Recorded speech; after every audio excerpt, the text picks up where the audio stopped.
I think my parents did a really, really good job with, kind of handling my stressful energy my whole life. The funny thing is people would expect me to be the one that's like, oh, hard Green Beret, like suck it up, embrace the suck, Samantha, which I do, right? I always encourage Samantha that, hey, your emotions, the things like that you think that's driving you nuts. I'm like, that's your superpower. You just continue to lean into that. That's you, but you have to then, your thing is always you're able to then harness that to get to the next thing.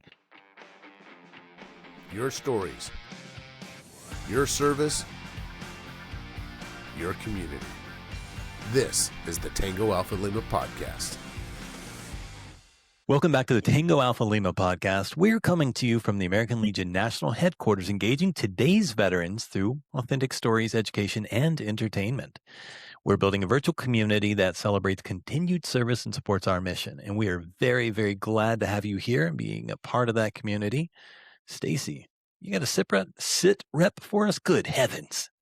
Of course I do. Here's a VA healthcare sit rep. On paper, trust in the VA is at an all-time high, with veterans reporting confidence in health services and claims processing. But veterans on the ground are telling a very different story. Months-long waits, complex paperwork, and ongoing challenges with disability claims. Of course, this feels repetitive, doesn't it, fellas? At the same time, there's a big cultural moment. Congress is moving to bring FDA-approved psychedelic therapies to veterans with PTSD and chronic pain, which is a huge shift in how mental health care might look in the future. Very much on Adam's radar, you guys. The takeaway: the VA is evolving faster in some areas and, of course, slower in others, but every change impacts real veterans with real stories, and it's that progress on the human side that reminds us there's more work to do. Yeah. Adam, who's joining us today? Well, our guests today are here in celebration of Father's Day. Many folks are getting ready to honor the father figures in their lives. Both halves of this father-daughter duo were individual guests for our short interviews that we did for Media Row during the Army-Navy game. So in subsequent years, one of them we did in 2024 and the last one in 2025. So in 2024, Joe and I met Sammy Sullivan, West Point grad, Army world-class athlete, who was at the time still basking in the glow of winning her bronze medal with the USA Rugby 7 team at the Paris Summer Olympics. And then last December in Baltimore, we met retired U.S. Army Special Forces Colonel Mike Sully Sullivan. He's currently the executive director of Team Red, White, and Blue. And when we discovered that among his many, many distinguished accomplishments, Sully was Captain Sammy Sullivan's dad, it was really this really fun little, I think Joe and I made a recommendation or tried to connect to speak into her. You go, oh yeah, that's my daughter. We're like, what? So anyway, all bets were off at that point. We knew we had to bring the two of them together, and super producer Holly and Henry did a great job of helping to book them right before Father's Day. So She's really a twin excited. too. So next year we have to get all of them in. It'd be the They're always messiest, dropping some kind of loudest family podcast. knowledge bomb on us. Yeah. After we chat with the amazing Sullivan father-daughter duo, we're going to talk about the new 2026 research from the Journal of Veterans Study, which is calling team sports a life-saving alternative to traditional therapy, which is moving the needle from therapist's couch to the playing field, which I think we can all agree is an amazing thing. Getting active. All right, Alphas, please stick around, and we'll be back with Colonel Sully Sullivan and Captain Sammy Sullivan right after the break. If you've got VA benefits and any other coverage on top of that, you know how hard it can be to figure out how it all works together. I was exhausted. My doctor referred me to a sleep study at a civilian clinic, but I was afraid I'd lose my VA benefits if I used Medicare or my work plan. Then I found Solace. I worked one-on-one with my own healthcare advocate, and it was actually covered by my insurance. My Solace advocate worked with my doctor to put the right documentation together and got my insurance to approve my equipment. It had gotten to the point where I didn't trust myself behind the wheel anymore. Now, I'm going places. Solace is proud to partner with the American Legion so every veteran can have a dedicated advocate. Covered by Medicare and most private insurance plans, Solace advocates average 16 years of experience. See if you qualify at solacehealth.com. That's SOLACE health.com. Or call 800-221-9766. That's 800-221-9766. Today, we're joined by Sully Sullivan. Sully is a retired Army Special Forces colonel with 30 years of distinguished service, including 6 combat deployments to Afghanistan and leadership roles in Lebanon and across Africa. A founding member and now executive director of Team Red, White, and Blue, Sully leads efforts to enrich veterans' lives through health, wellness, and community. He hails from a family of 5 generations of military service, and his father was also Captain Sammy, who's also here with us. Sammy Sullivan is an Olympic bronze medalist, Army Captain, so obviously a very high award in itself, and a standout rugby, wow, that's a tongue-tied, y'all. Rugby sevens player. Sammy is the graduate of West Point and a member of the U.S. Army World-Class Athlete Program. She balances elite international competitions with service, public speaking, and advocacy for women in sports and the military.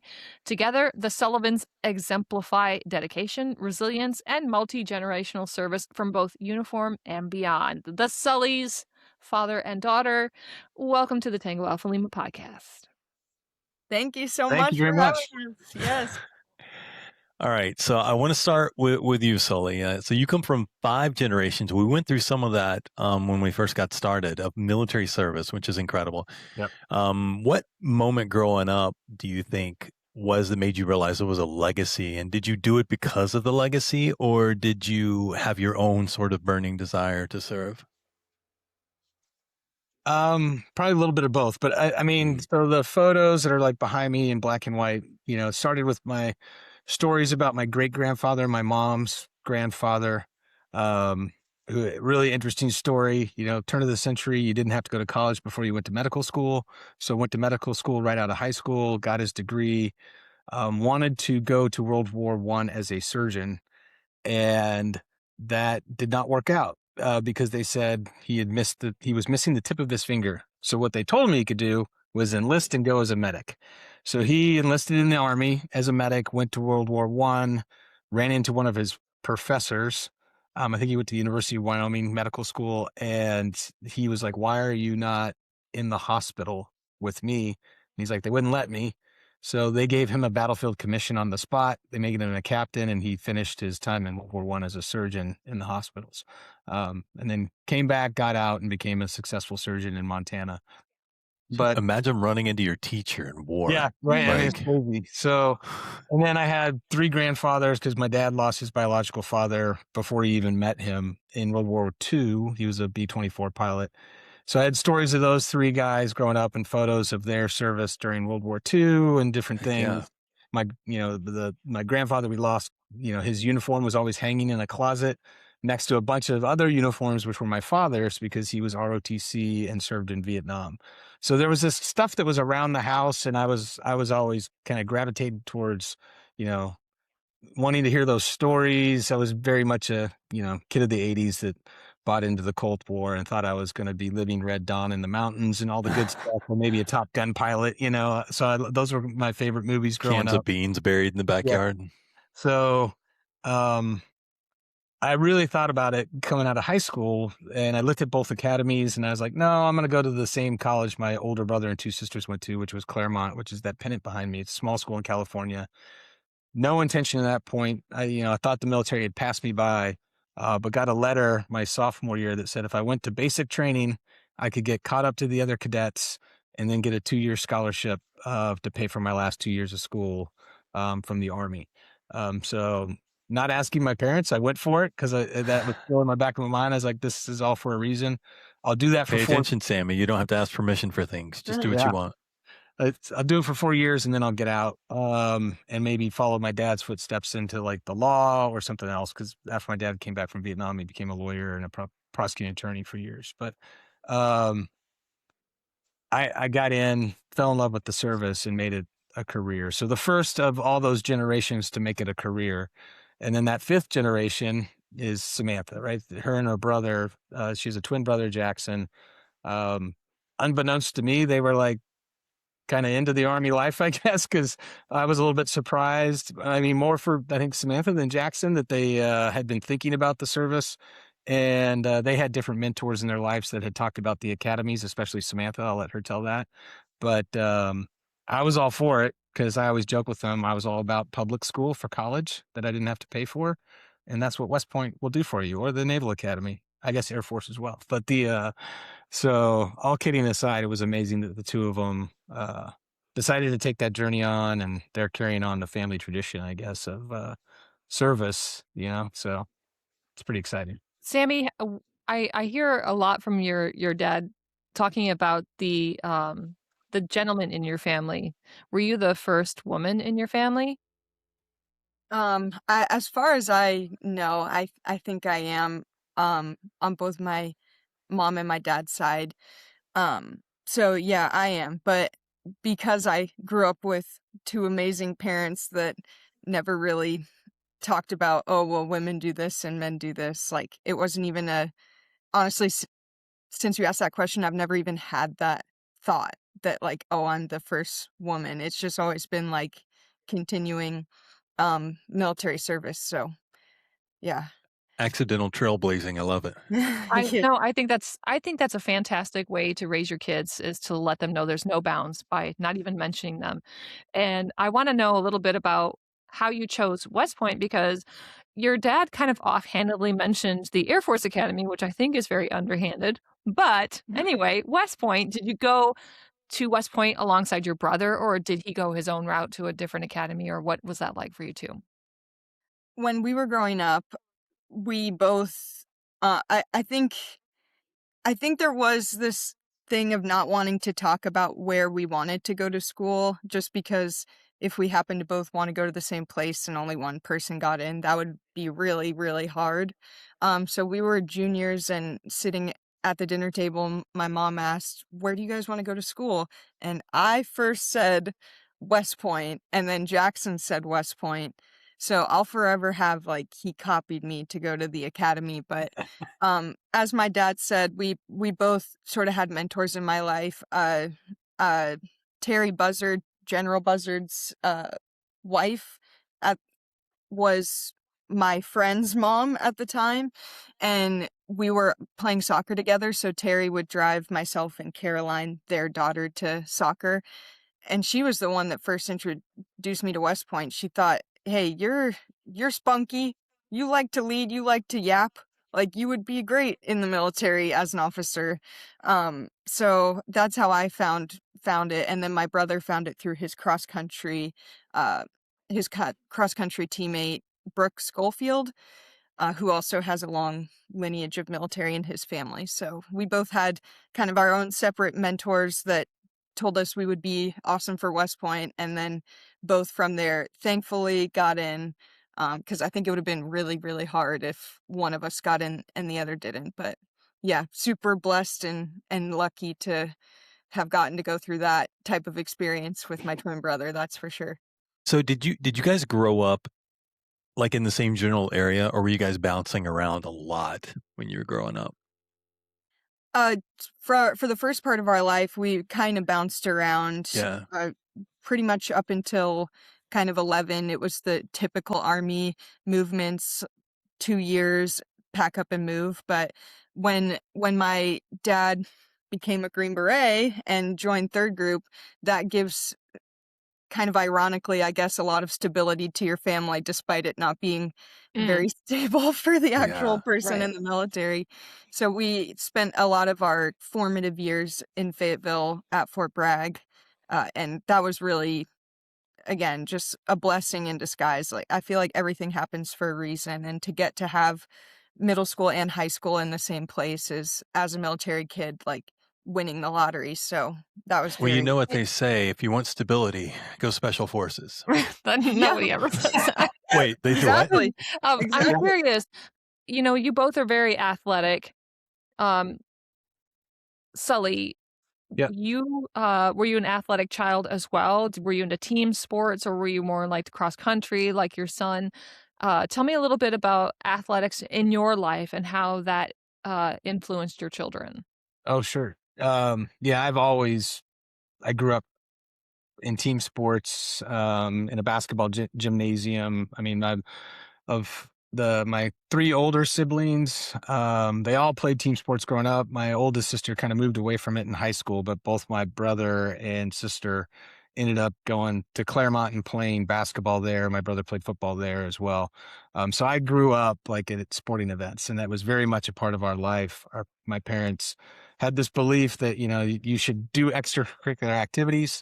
We kind of had a rule that I think we put on Samantha and Jackson and or their older brother Ryan as well, that if you're not doing something after school like sports, then you got to figure something else out, because you're not just coming home. Like we do other things. Stay out. Yeah, stay active, stay out. So I always loved it, and it carried on for me as well through college. I played Division III football at Claremont, and my last 2 years of college, I got introduced to rugby, 15s rugby. Absolutely, probably one of my favorite, if not my favorite sport. And I talked about it, played a little bit in the military. So Samantha, that's kind of how she got introduced to that sport. But I'm a big believer in team sports and how it kind of drove the way I see the world. I mean, I haven't wrote a book like Joe, but like if I did, it would probably be around the fact that like your life is a team sport. Like you're born into your first team if you're lucky. You get born into like, the University of Michigan basketball team, and you're going to be on a championship team. Doesn't always happen that way for people, their first, family environment, but you get to a point in life, then you get to start choosing your teams, whether it's in sports or in life in general, right? The people that you're going to surround yourself with, your coaches, your teachers, your mentors, your teammates. And I think it's really important if you kind of see yourself as being a really good teammate all the time, and then understanding when you step up and step out in those roles, whether it's sports or otherwise. That's kind of what's driven me forward. And we hoped that we impressed that upon the kids. Their mom, Cindy, she played sports all through high school, softball player. I think Cindy gave Samantha her speed. She was a track, short distance sprinter. But yeah, I think, I think Jackson would even tell you too, like cross country is seen as an individual sport, but like that team and how they surrounded him in terms of like bringing him into that environment, it really empowered his life in terms of like seeing how your individual achievement on like times in like sports like track and field actually gives to this score and this group of people that want to see you succeed. So yeah, it's always been an important part of my life, and obviously our kids' lives now. Well, that's a really good transition too, because Sully, you're a teams guy in special operations, and then all the way up to leading teams at the group level as a full bird. But you're also the executive director of Team Red, White, and Blue. But so that position came recently, right? But doing a little bit of research on you, you actually joined the team a lot sooner than that. Before that, so that was 2011, right, where you were still on active. Can you tell us a little bit about like why did you decide to join then? What was it about the mission that drew you in? And how did you have the time to find a chapter when you were leading formations, at Fort Bragg? No, just tell us a little bit about, the early days of building that chapter. Yeah, sure thing. So, Team RWB founded in 2010 by Mike Irwin. So, West Point grad. Actually, he may have been the person that gave Samantha her first tour at West Point. He was teaching up there at the time, but he and I were very close because he was our intelligence officer when I was a major at 3rd Special Forces Group. We did a rotation to Afghanistan, some really cool missions, successful missions where we worked really close together on some things. And coming out of that, he went to the University of Michigan to get his the degree he needed to go teach at West Point. And while it was there, he came up with this idea that working with the VA locally, it was identified that, hey, when veterans leave the service, especially combat veterans at the time, you had both kind of theaters going on in 2010. You have a group of people that they lose their sense of community, their sense of belonging, their sense of purpose. And a lot of those people stop working out, right? They kind of let their fitness go, and then it kind of snowballs from there. So Mike came up with this idea like, hey, what if we create like micro communities, kind of build it around run clubs and things like that, where you get groups of veterans together with, let active duty, guard, and reserve folks, they need to be a part of this, as well as civilian supporters. So family members, and then those people in their new communities once they leave, fort wherever or base wherever to go where they're next.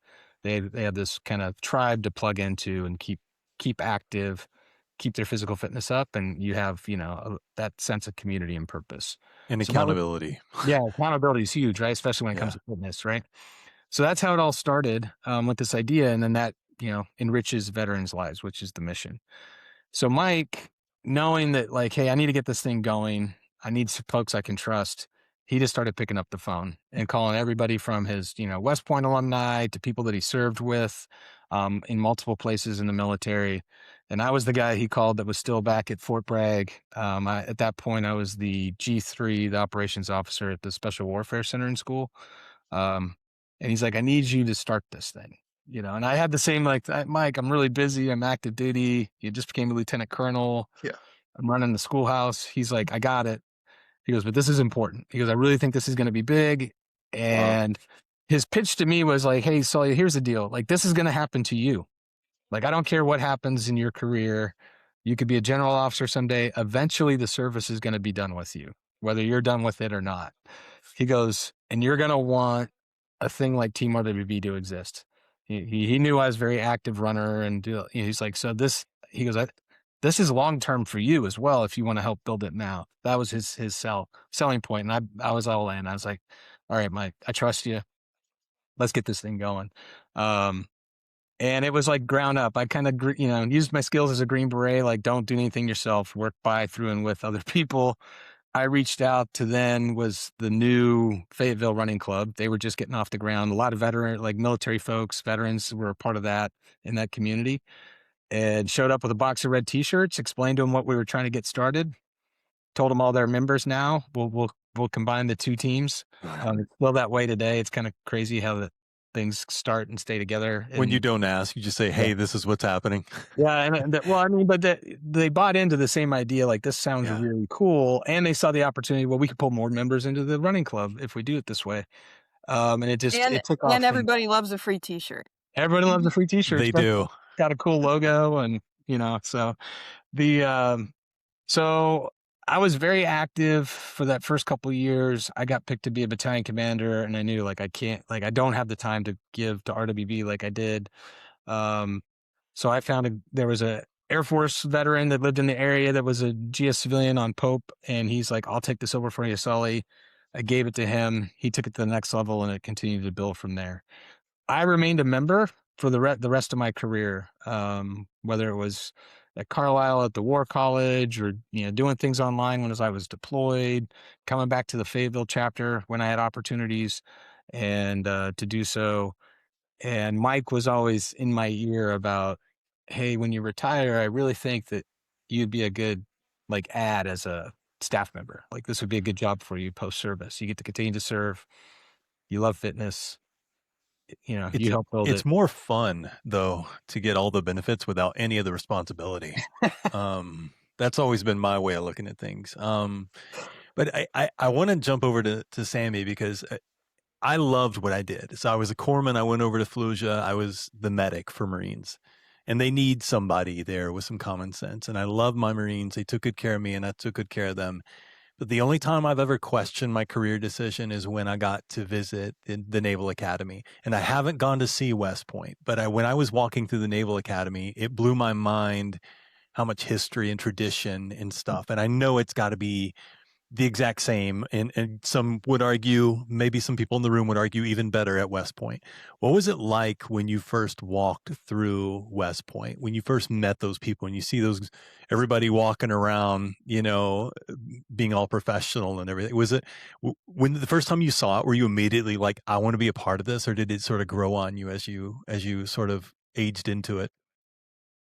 Yeah, I think Mike Irwin, being, a psych guy, he knew exactly the day to bring us there, because it was the senior kind of last ceremony, last march around. Were you with your brother there? Yes, I was. Okay, all right. I was with my brother and my dad and Mike Irwin, and the firsties, the seniors, do this last parade. with the rest of the corps, and then they walk out and their whole family and friends are there.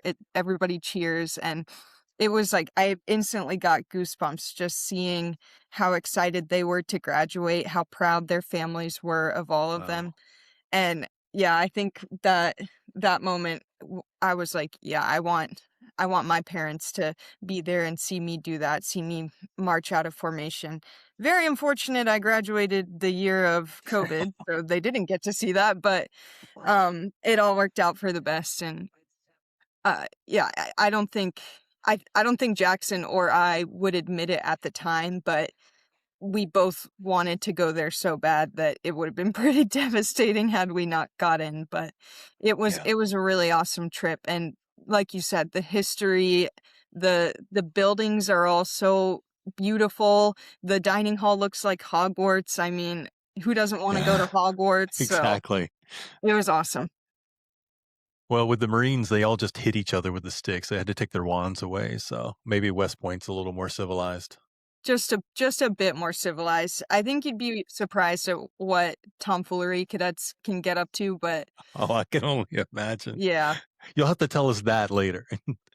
Yeah, but off pod stories.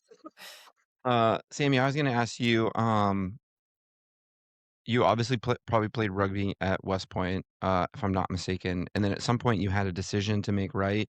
To maybe follow like the more traditional path versus like the world class athlete program. I imagine that sometimes people hear that you're in that program and they're like, "Oh, she just gets to be an athlete. It's probably, so much easier. Like being a world class athlete is easy by any measure." Um, Tell us a little bit about that decision process and what is it actually like to balance those two things? Because there's probably challenges that people don't even realize.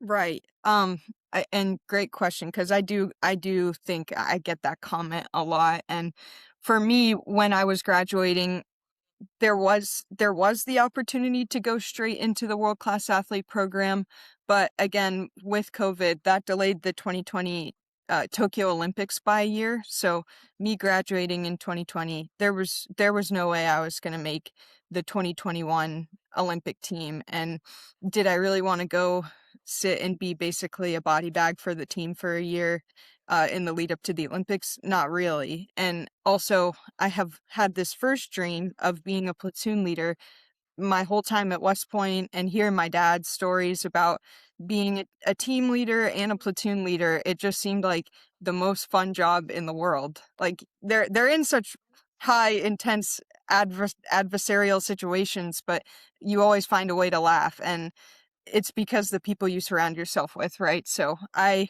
ultimately made the decision through my mentors, talking to my dad, talking to a couple Army rugby guys, that it would be important for me to do my platoon leadership time before even applying to the world class athlete program. So I very thankfully got to go to Fort Carson, Colorado, which has a lot of rugby surrounding it, in Denver, and do my platoon leadership time with 4th Engineer Battalion as a route clearance platoon leader. And it was the most fun time of my life. I loved my platoon sergeant. Like the Army has a funny way of putting two very unlikely people together and making them a leadership team, but it just works. And yeah, Sergeant Urdesky, the best the platoon sergeant of all time, I think really taught me what it means to be a leader of a platoon, what it means to try to drive, like, we are the best platoon. We are going to do everything the best way, like a little friendly competition between the platoons. And we were the best platoon, so that was awesome.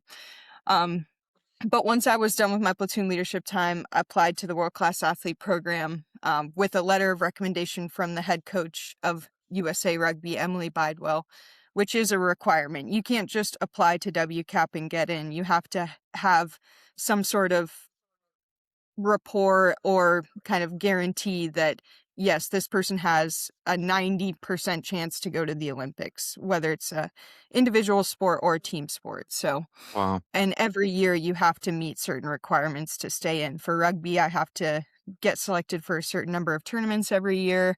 For track, they have to hit a certain amount of times. Boxing, have to win a certain amount of bouts. So it's very highly competitive and a very hard program to get into. But what I would say to people who think I'm just kind of, you know, getting to play rugby on the Army dime, not much to it. I think I've made way more of an impact in this job on the Army and the military in general than I ever would have as, I guess, a normal engineer officer. I've touched the lives of millions of people at the Olympics and after. I get to tell my Army story all across the world and all across the nation, and really talk about how much I love being in the military, because I do. And I think that inspires not only young people, but specifically women to see, you know, someone who is goofy, is normal, does get emotional. To see them thrive in the military, I think is really important, because I'm very vulnerable about how emotional I am, and that you can still be I'm the an crier amazing here. leader. Yeah, exactly. I'm a big Yeah. crier too, so you can Well, be all those if things and be in the if military. I can say just how inspiring you are, like as a father of 2 daughters and also a service member, to see you guys and know that you're getting to also have this experience to go and talk about your stories individually, but collectively, it's inspiring to me, for sure. So, And watching your um, dad grin while you talk. I mean, seriously, he's really yeah, it's this is awesome. it'll make me cry if I lean into it, Aw. because we're all just big softies at heart. Um Thank you for that, Sammy. It's a cool window into the challenges just to be able to even have an opportunity to do that, let alone to balance those 2 things, and I love what you said there about how the impact, at the unit level, far exceeds what you do on the national stage, but I can only imagine being in those units, probably how excited they are to hear those stories and to be able to have those interactions and experiences with you. So it cross pollinates, for sure. Maybe one more question I have kind of for this segment before I'll turn it over to Stacy. I'll go back to you, Sully, and wrapping it around to, being in the units, being the athlete, being able to take care of your body, coming back to this wellness and this community aspect of red, white, and blue. And I saw, on the website, really cool, the research tab that you guys have. In the most recent research study that was done, I think it came out in 2024.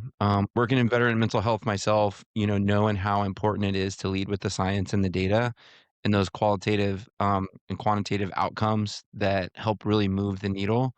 I think there's so much lacking in the whole health picture of veteran wellness and mental health.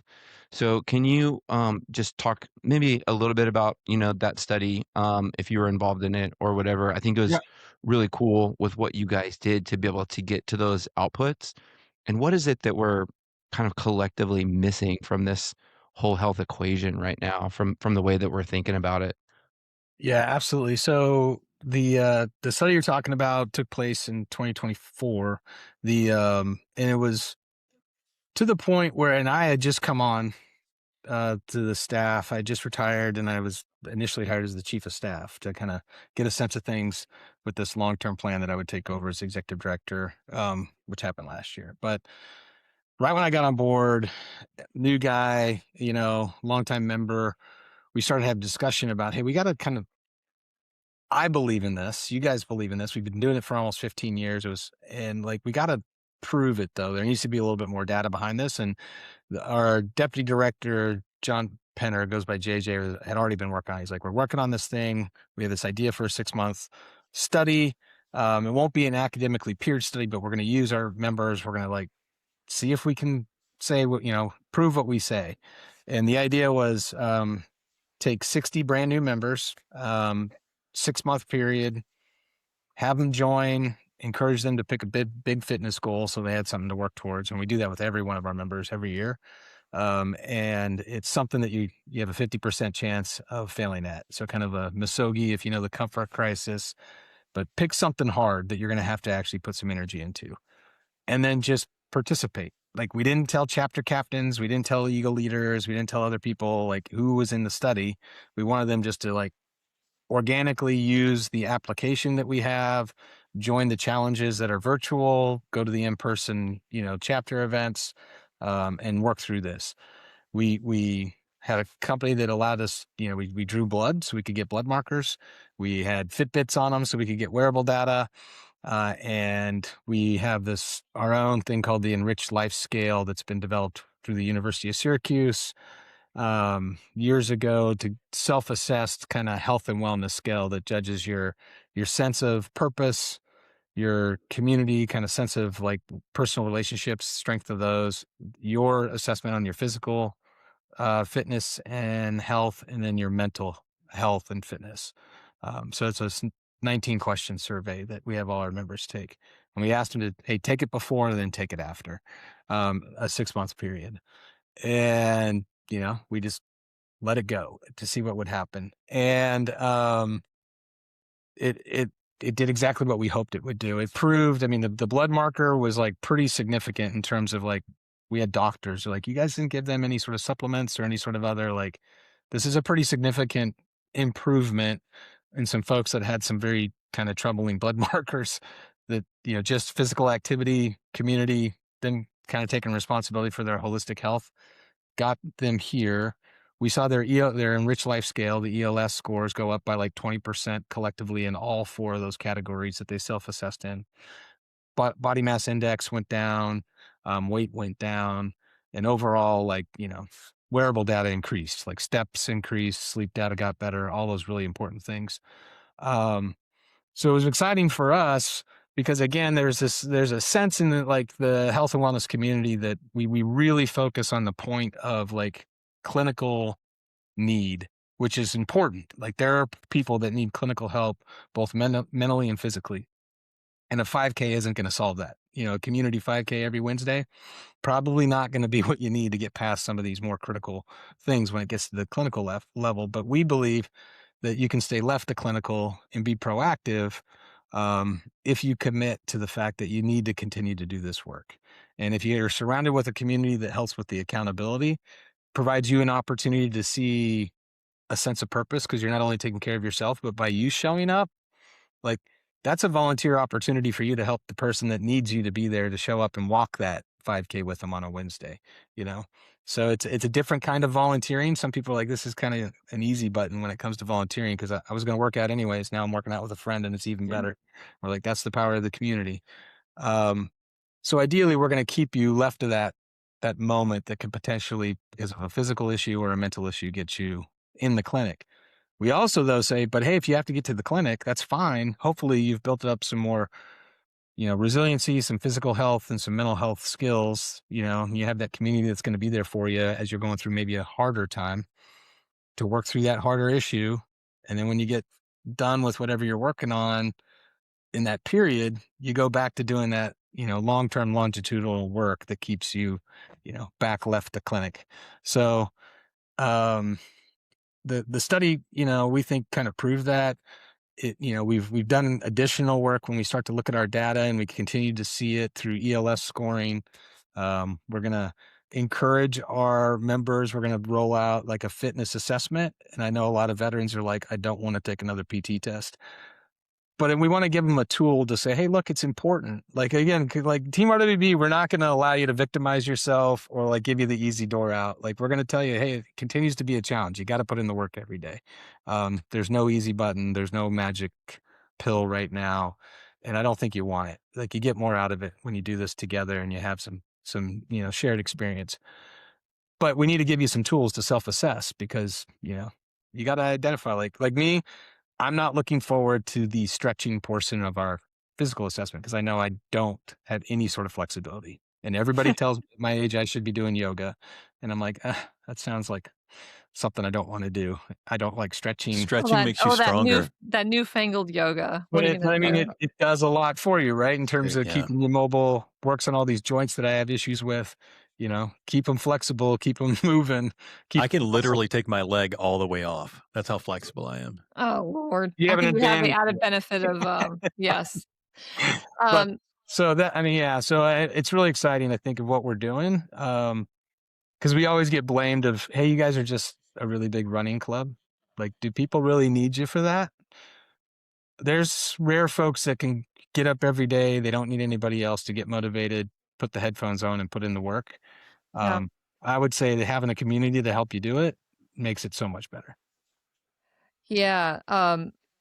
And that kind of segues really nicely into my next question, which I want to kind of kick to Sammy first. But I've competed in the Warrior Games a few times. I've ran marathons and done mini sprint triathlons, and just the idea of game day is super stressful.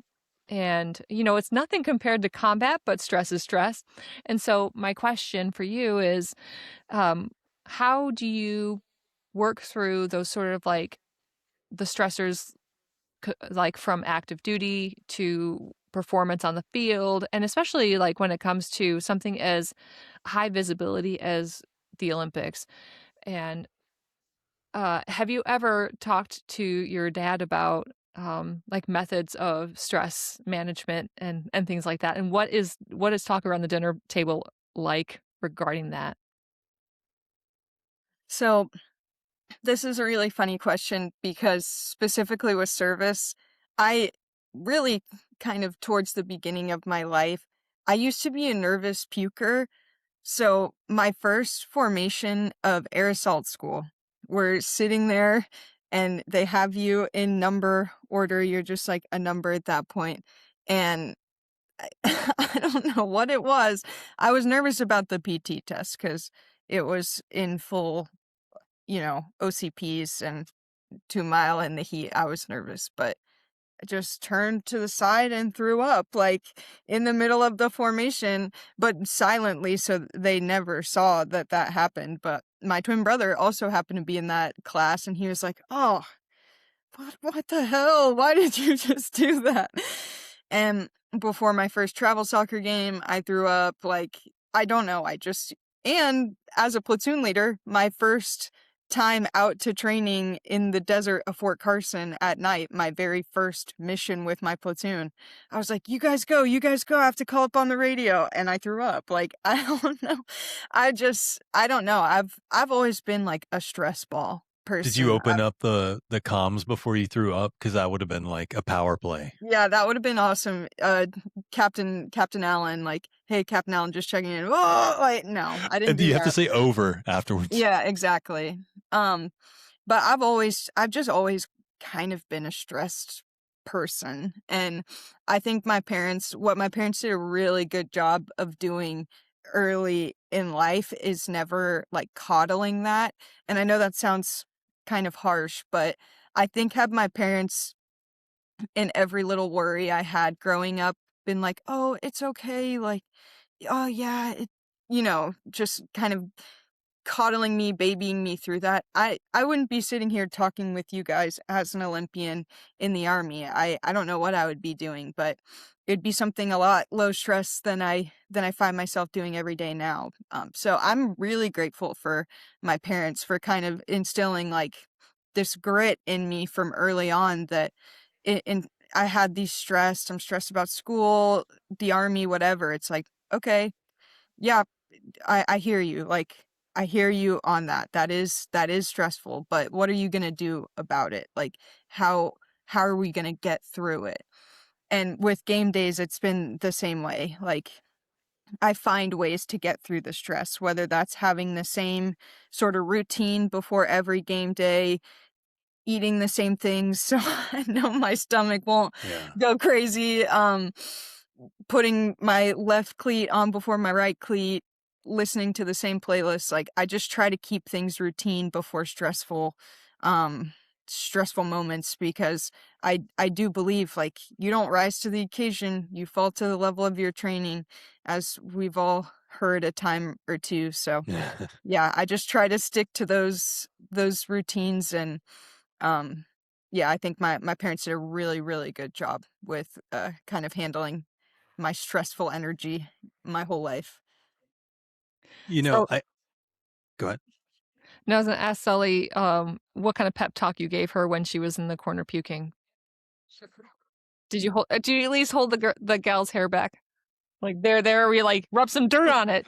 No, he rubbed her head in it. No. The funny thing is, people would expect me to be the one that's like, oh, hard Green Beret, like, suck it up, embrace the suck, Samantha, which I do, right? I always encourage Samantha that, hey, your emotions, the things like that you think that's driving you nuts. Like, I'm like, that's your superpower. You just continue Right. to lean into that. That's you. But you have to then, your thing is always you're able to then harness that to get to the next thing. Yeah. That's where I come in. My wife, Cindy, is very much the like, knock it off. Like, Oh, well, I was gonna say, great speak answer, for Dad. trust me, like, the And mom was probably a little bit more of the, like, not that's nonsense. Not gonna Sammy, maybe I'm thank wrong. you. Samantha could verify. I'm not gonna speak, and I'm not trying to speak like my wife is phenomenal. Like 6 tours to Afghanistan a year away when they were in college, Samantha and Jackson when I was in Lebanon, like the rock that held the entire family Mhm. together. And like they would tell you, we never even really noticed, not that they didn't love me or I wasn't involved, but like it wasn't a thing that I was gone. Like it was like we continue to do what we do. Dad will check in when he can. Like this is how our family works, and we embrace that because we do have adversity, but that's not what defines us. Like my wife, I would credit with all 3 of our children in terms of letting them know that, like, yeah, sure, we could have laid back and worried about him every single day when he was in combat, and it could have been who we were, but that's not who we were. That was his job, and he was doing his job, and we were going to continue to do what we do because that's why he's over there doing it. Kind of like that's what we owe your father to just continue with our lives and not be defined by the stress of the event. So I would like that continued on in a very, like, I think, encouraging and loving way, with Samantha. Of course we don't want her throwing up before her games and things. But at the same time, I always tell her, like, lean into the emotions, Samantha. You do you. Like your Vulnerability is not intensity a on the field weakness. comes from all of that stuff. Like, go back and watch Samantha at any of her rugby games, in the Olympics. There's the classic photo of her like scoring and just screaming with her fist up. I'm like, that is her all the time, you know, and that's what I think is what she leans into. But You know, I think that personally, you spoke about the impact. And but before that, I want to circle back around. I said something, but I think I sort of flippantly said it and didn't really give it the attention that it deserves, which is, vulnerability is not a weakness. I mean, it's absolutely a party of those emotions. We were joking around earlier about, I'm the crier or whatever. I've never felt more emotionally stable in my life. And it's wild that now that nothing's bottled up, I mean, I'm not going to, be having a conversation with someone and just bust out in tears, but if something deserves tears, they get it. Mhm. I don't hide from that. But and I'll say that also, I know a Medal of Honor recipient who the first thing he did when I asked him like the story, he said, the very first thing I did was piss myself. Now, for a man to be able to tell you that straight out, like, our stories, we get tougher and stronger in our stories sometimes, but he started that story from a very vulnerable place. And it made that story so impactful because instead of me talking to someone who, usually when I get pulled out to these organizations, I'm the one that speaks. I was in a group of Medal of Honor recipients. So I'm like shutting up and listening. It was very relaxing. I was able to take a nap in a hotel lobby because there's just Medal of Honor recipients everywhere. I was so chilled out. But to be able to start a story with somebody like that, they're kind of dehumanized in some way because they've built themselves up. I think people do that with Olympians. People do that with good leaders sometimes, that you forget how human they are.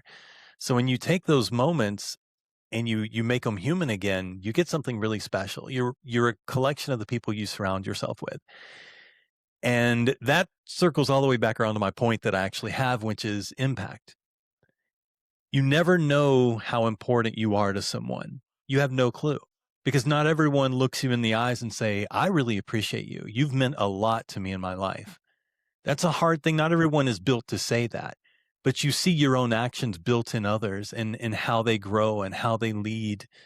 And you see little bits of what you've instilled in them, those seeds that you may not have been the entire thing, but you were part of it. And Sammy, you've got an impact right now that you don't even realize. You didn't realize that you were the first female in your family that has served, and that's beautiful. That's not something that you should like. That's not your identity, and that's what makes it so great. But when I got hurt, I was so worried that I wasn't going to be able to share my story, and I wasn't going to be able to do, have an impact on veterans. And that's what you do now. You have an impact. You can talk to more people. And that's one of the biggest blessings of my injury, is that I have more of an impact now doing this than I ever could have one-on-one in the military.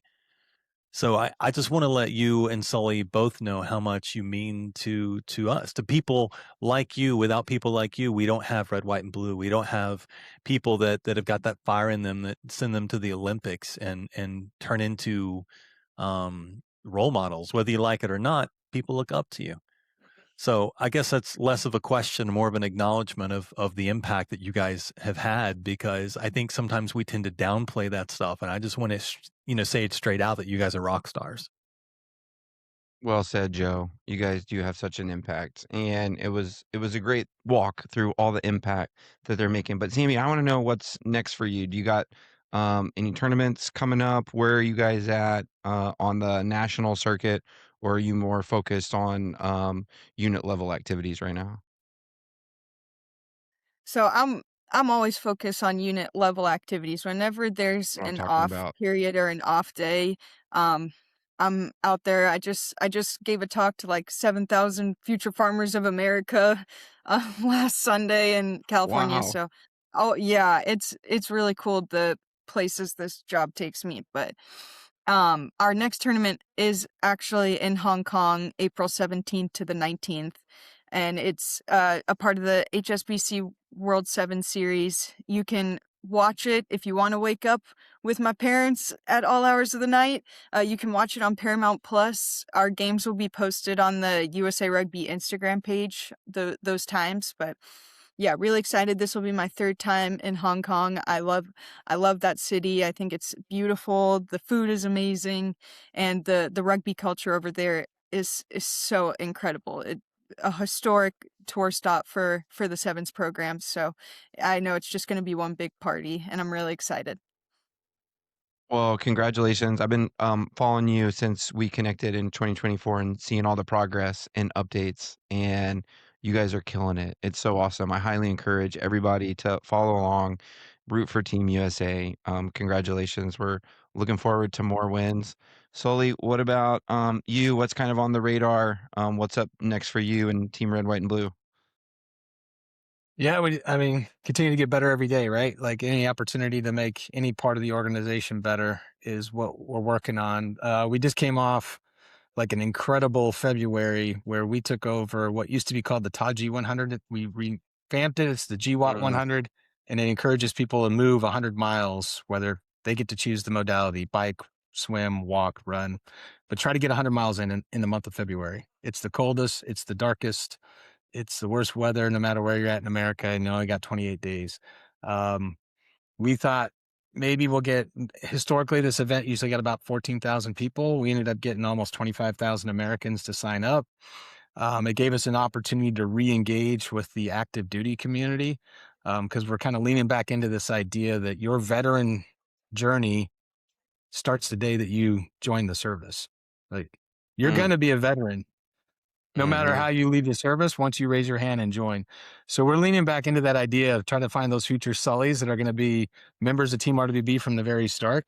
And we use this as an opportunity because it was a completely free event that we did via Run Sign Up to get a whole bunch of units involved. So we had more active duty participants than we did veterans, which is like the first time in our history that happened in a big event. And it was our largest one. The cool thing was the Air Force actually came out in strength because of their new requirement to move 2 miles during their physical fitness assessment, vice the 1 mile. So they were getting back into like, let's find a fun event that gets people running. And some units came out strong. So it was really exciting to see that. So we're leaning into that. We're going to have like nationally 3 bigger events. Well, actually 4. We're adding one that's going to come out that we're working on. But Memorial Minutes is the next big thing. We're encouraging America, Team RWB Nation, to move a minute for every single service member that gave their life during the 250 years of our history. So that's 1.3 million miles, give or take, of movement that we're going to collectively shoot for from the 1st to the 25th of May. So it's a pretty daunting kind of goal, because you're talking about if you put in 40 minutes a day for 25 days straight, you would need almost anywhere from 15 to 2,000 people involved, right? And you would think, oh, you guys just did this with 25,000 people, but again, you want to get people encouraged, give them opportunities to get together. So that's the next big event. We'll be celebrating the 250th with everybody at chapter level across the nation in July. Nice. 9/11 is the 25th anniversary year. So we're working hard right now to kind of put on a bigger event the week probably prior to 9/11, because the day itself is going to be what it always is in New York City. But we're having these stair climbs that we partner with firefighters and folks across America. So chapters will be hosting those, and we're hoping to have a big one in New York City that week. Following that, we're working on a flag relay that we're like kind of famous for, but this one's actually even more important because we're working with Wear Blue, Run to Remember. We're going to partner up, and we're trying to show in this space that, like, the nonprofit space, like, we're stronger together when we come together for these bigger events. Who cares what t-shirt you wear? So we're putting together something pretty special. We'll announce that later, but it's going to come out just after 9/11, and we're going to move a flag with some really big purpose behind it. So that's going to be pretty exciting. And then we're redesigning what we do in November for our veterans. We want meaningful movement, like giving purpose to people's physical movement is what people are looking for these days, So again, looking for those first, like, maybe 10 days of November to have kind of a collective team event, encourage folks, in units to maybe host and get behind an idea of an alumni event with their current members, and try to get, everybody to check in with their buddies, get back together with that favorite team or unit that you don't get together with as often as you should. And let's do that during that first 10 days of November. Yeah. And then who knows, maybe on the 11th, we'll do a really cool military thing and not make you work out. Maybe, it'll be, maybe it'll be a Donza, a Zonk. It'll be like hey, take the day off and enjoy yourself, veteran. You did it. But so we're putting those together for the rest of the year, and then we'll just continue to build this thing as we go forward. We really are leaning back into that idea that, we want to be there through your transition journey. So I think you're going to see RWB communities start to reinvigorate this younger generation of folks. So like Samantha and her team can kind of see themselves in the t-shirt, my generation will always see, it as a part of what we do, but we want to make sure we're there for the long haul, that we're the type of organization an American Legion is, that we're just here forever doing what we do best, which is holistic health and wellness, that physical fitness stuff. So we're leaning into getting back into that active duty community and get it going. Well, look, it's not lost on me that I asked you for, kind of where you're thinking about and what's on the horizon. And we have like a roadmap of like 10 really big things that I want to be a part of all of them. And honestly, full disclosure, doing the research for this, I actually signed up and became a team RWB member. I found out that there was a post. I'm down in Alabama, so I'm close to Fort Rucker.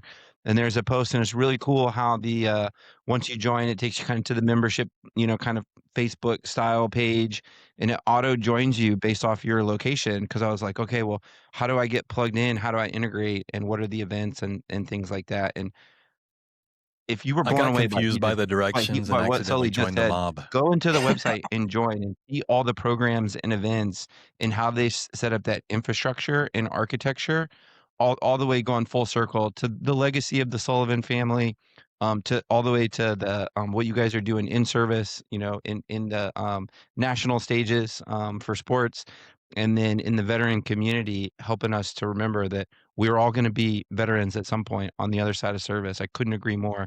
The way you're leading with research to be able to quantify those things that are happening, and lastly, to be here for the episode that's going to go out around Father's Day, and to have you guys both be here doing this together. I know it's special for both of you. Where can folks go, Sammy and then Sully, to find out more about you guys and the work that you're doing? What are the websites and or the handles that folks should go to learn more? Yeah, for myself, the World Class Athlete program website, just wcap.org. org, I believe. And then for me, just my Instagram, SAM_SUL_Sam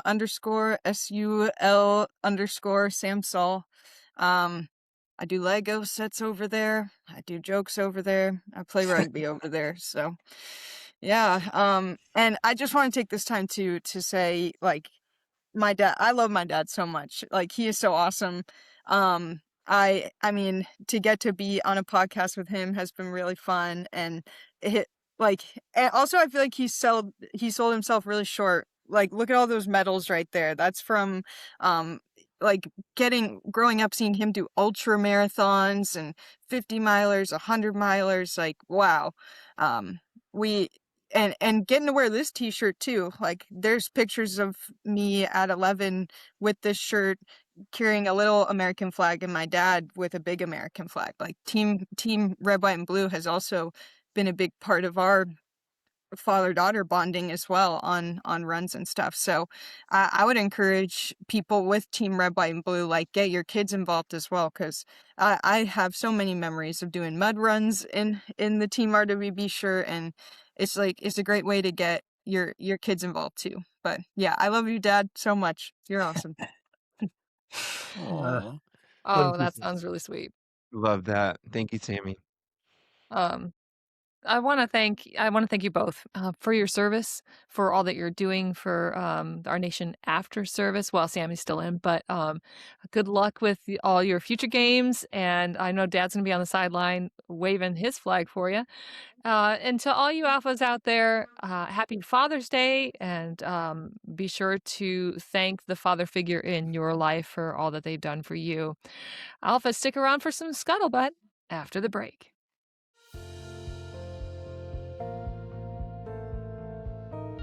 Hello, Legion family.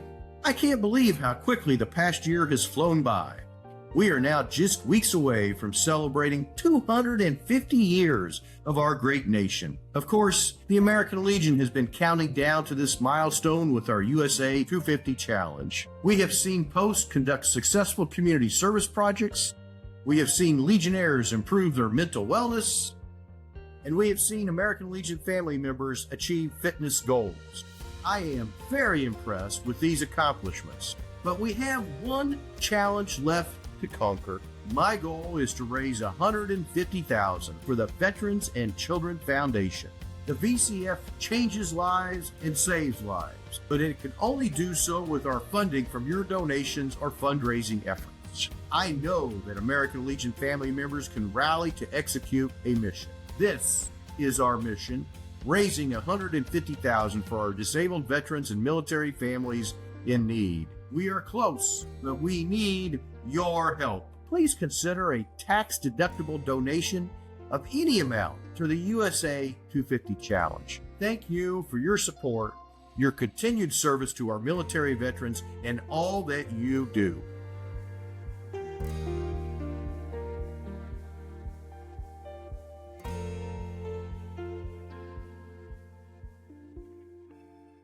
Okay, Alphas, we hope you had a great break. Now it's time for some scuttlebutt. Stacy, what do you got for us? Today, Joe, Adam, and I are diving into a major shift in veteran wellness.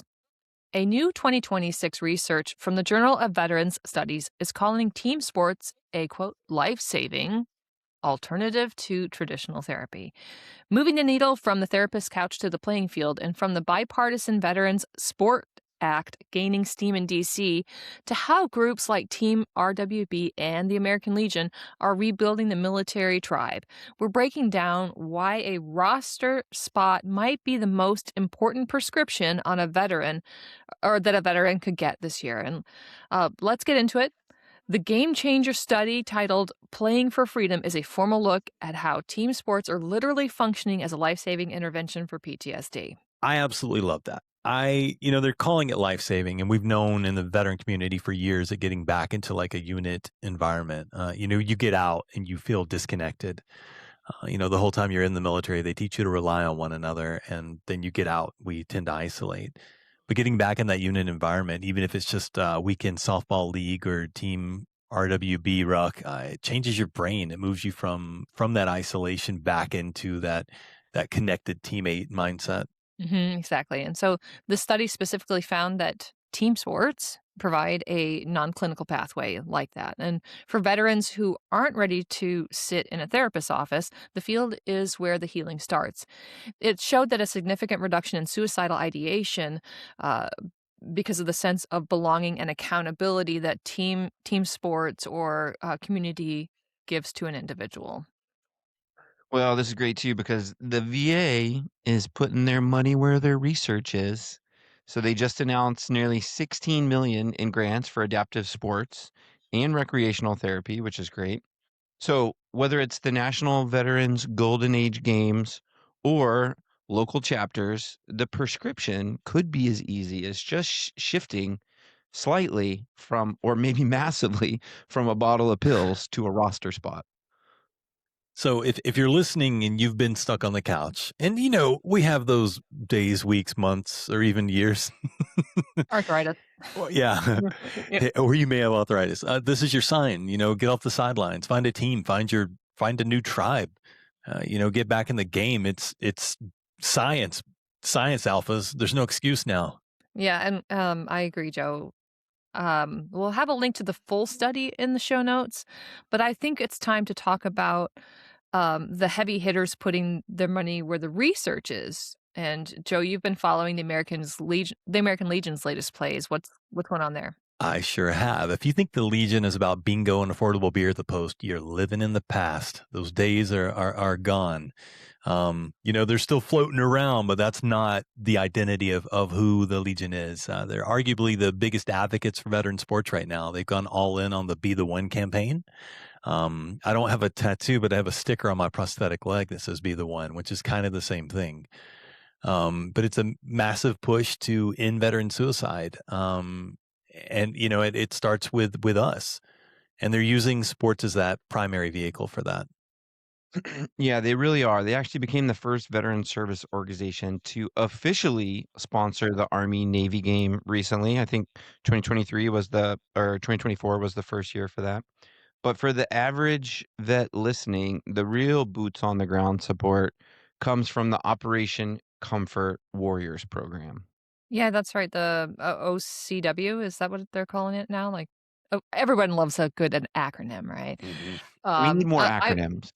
More Yes. acronyms in my life. OCW. So I was reading that they don't just fund big stadiums, but they're also buying actual gear that the VA doesn't necessarily want to pay for. We're talking about like adaptive therapy bicycles, kayaks, and even fishing gear for groups doing recreational therapy. And on a personal note, my post helped me get an air rifle when I was practicing for the Warrior Games. And so the American Legion is really coming through on a lot of fronts. You can shoot air. Yes. Well, That's crazy. Science, man. I did see a report where a local post used OCW grant to get a recumbent elliptical for a vet who thought his days of breaking a sweat were over. We love getting rid of excuses. Oh, I'm just going to sit around because there's no way for me. Oh yeah, watch this. Here's some exercise equipment. But we're joking, but it's about removing those barriers between, we want to be healthy.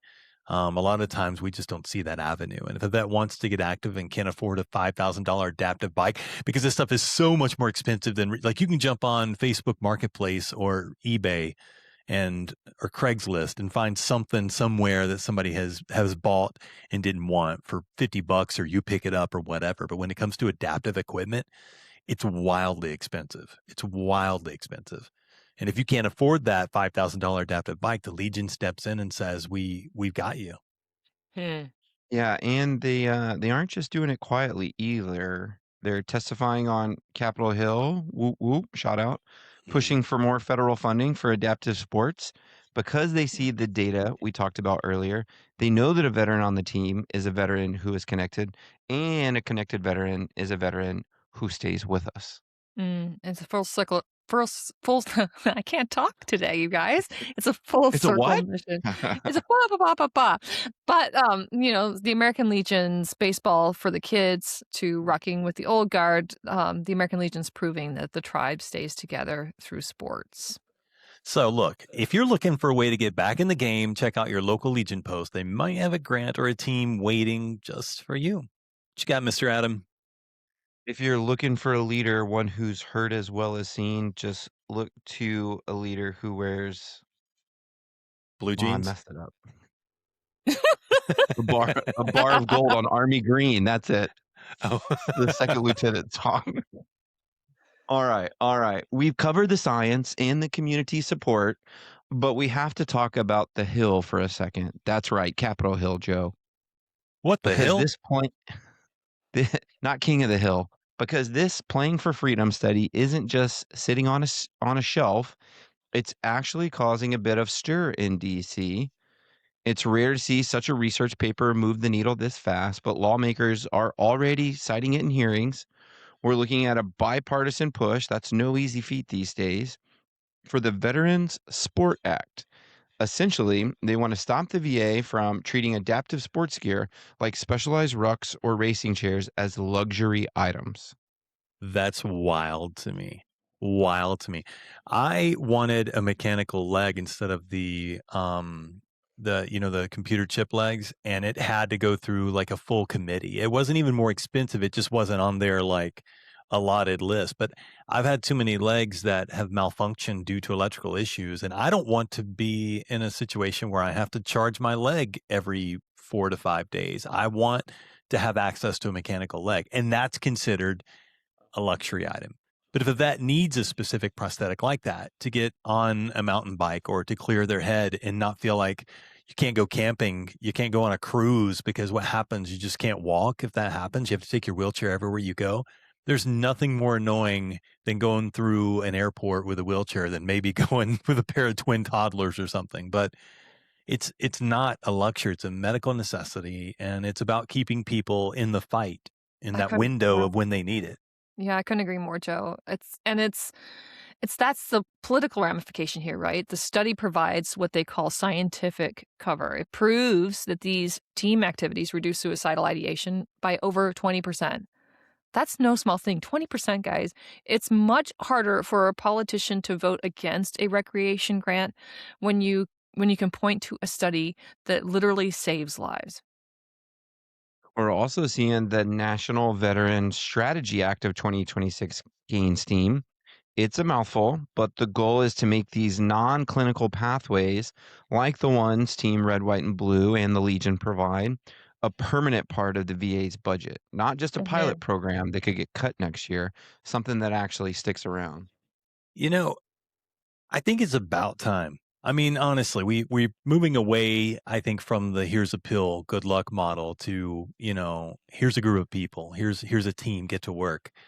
And, whether you're Republican or Democrat, it's hard to argue with a veteran catching a wave or hitting a home run or getting to the gym and getting active instead of hitting a crisis point. Yeah, I don't do as much work in DC as Adam does, but it's a rare moment in DC that actually being on the same team. And we'll keep an eye out for those bills as they move through the Senate. And look, if you're listening to this and you're feeling like you're in the I can't phase, look, we definitely get it. But there's a roster spot waiting for you out there, whether it's a local Legion baseball team, a team Red, White, and Blue local chapter with a morning ruck or walk, or an adaptive clinic in San Diego. The Eagle Nation and the Legion family are ready to pull you back into the formation. And don't wait for a doctor to tell you it's okay to get moving. I mean, in very rare cases where your doctor's like, don't move, but you can take the lead on your own recovery. You know your body, you know what you're capable of doing, and you're never going to gain that mobility and movement back if you don't step a little bit outside your comfort zone. So check out the links on our show notes to find a chapter near you. Look into Operation Comfort Warrior grants and make sure that no veteran has to fight their battle on solo missions. You doing this can inspire other people to get healthy. It's not just about you. Yeah, and at the end of the day, it's not about the score on the board. It's about the person standing to your left and right. Amen to that. All right, folks, let's get off the sidelines and get in the game. We'll have the links to these bills where you can learn more in the show notes. Alphas, thanks for listening. And you can subscribe to our podcast, our newsletter, or send us mail and guest recommendations at legion.org/Tango Alpha Lima. We'll see you next week.